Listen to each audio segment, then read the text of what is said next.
Bonjour les amis, ce jour j'ai envie de vous parler de la délation et de la culture de la délation. Je vous vois venir, délation avec un D, ne m'embarquez pas sur Marlène Schiappa, ça ne marchera pas. Donc la culture de la délation, pour vous dire que moi j'ai des souvenirs quand j'étais gamin, quand on se disputait avec mon frère et qu'il y en avait un qui allait voir les parents pour dire mon frère il m'a tapé, mon frère il a fait ci et tout. Je me rappelle très bien que ma mère nous punissait tous les deux en disant toi t'es puni pour avoir tapé ton frère et toi t'es puni pour avoir mouchardé. C'était la culture de l'époque. Je pense que mes parents avaient connu la guerre, peut-être avait-il été marqué par le refus de la délation, sachant que beaucoup de personnes dénonçaient à la commandature des juifs, leurs voisins et tout, pas tous, hein, loin de là, il y avait des héros, mais il y avait aussi des salauds. Et je pense que ça a marqué toute une génération, parce que j'ai également le souvenir à l'école que les enseignants n'aimaient pas quand on dénonçait quelqu'un et tout, c'était pas du tout une pratique qui était encouragée. Et je voulais rebondir parce que cette semaine, il va y avoir deux procès importants, deux procès qui sont suite à des délations. Il y aura le procès d'Éric Zemmour, donc, qui aura lieu le 22 janvier à la 17e chambre de Paris, et également le procès des jeunes identitaires en appel, qui aura lieu à Poitiers le même jour. Je vais davantage revenir sur Éric Zemmour, qui donc se retrouve au tribunal, tout simplement parce que, alors lui, il a été délationné par le CSA, il a été délationné par les antiracistes, il a été délationné par un nommé Pierre Cerne, porte-parole de Benoît Hamon, qui lui s'est vanté sur une vidéo d'avoir fait un signalement pour Zemmour. Et je voulais rebondir, j'ai eu la chance il y a un peu plus de 10 ans de connaître un personnage exceptionnel qui signait sur le site LibertyVox André Dufour.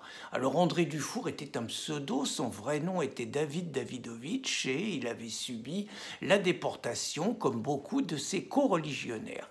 Et David était très fasciné par les comparaisons entre la période nazie, la période de l'occupation et ce qu'il commençait à se passer, c'était seulement, je le voyais dans les années 2000, entre 2006, 2007 et 2012, 2013. Je l'ai rencontré plusieurs fois à cette époque et je l'ai notamment rencontré parce qu'il s'était retrouvé, lui, l'ancien déporté juif, convoqué à la brigade de répression de la délinquance à la personne suite à la délation donc d'une officine antiraciste dont je ne me souviens plus le nom. De toute façon, c'est soit la LDH, soit la LICRA, soit SOS Racisme, soit le MRAP.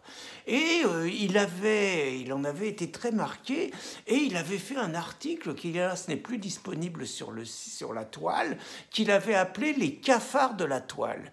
Et donc, sur cet article, il comparait les délateurs d'aujourd'hui, les antiracistes, à ceux qui balançaient leurs compatriotes ou leurs co-religionnaires aux nazis. Et c'est vrai que c'est une interrogation pour moi depuis toujours, est-ce que ce sont les mêmes?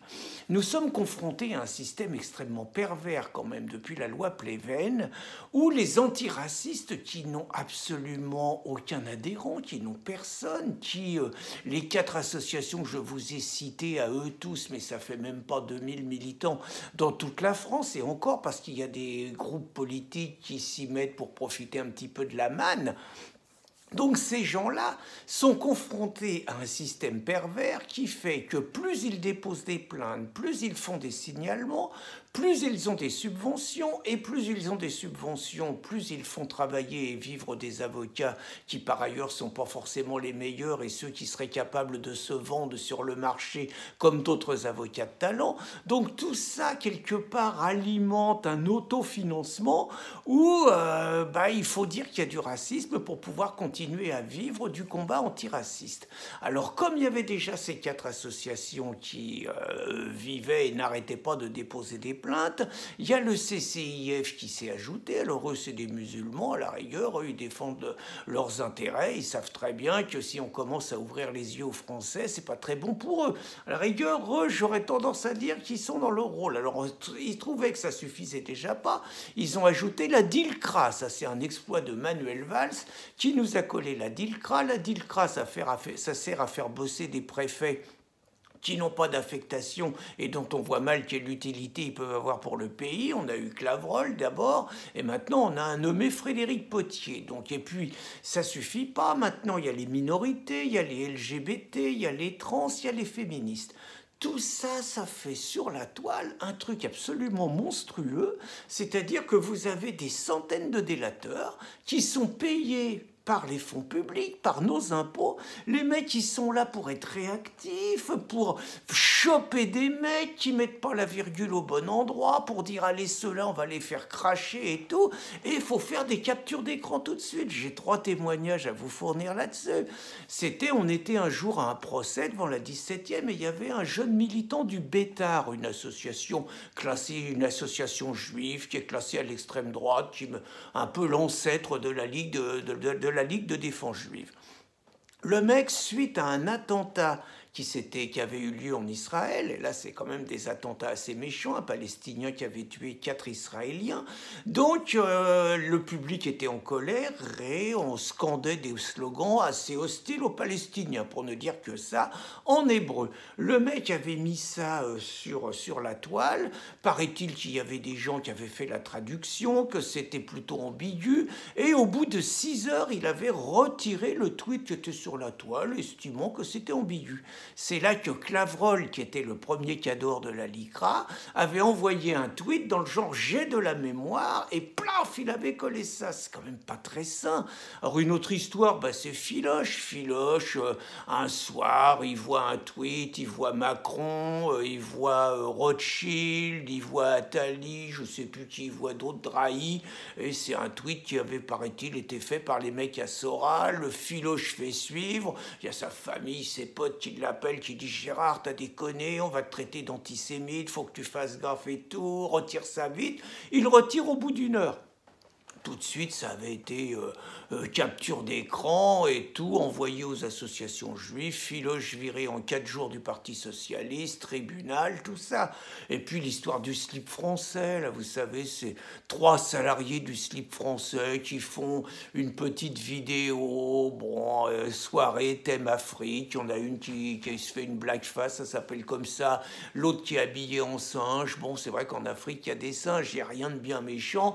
Ils font une vidéo, ce qui par ailleurs est une rare stupidité, mais qui n'a rien de méchant.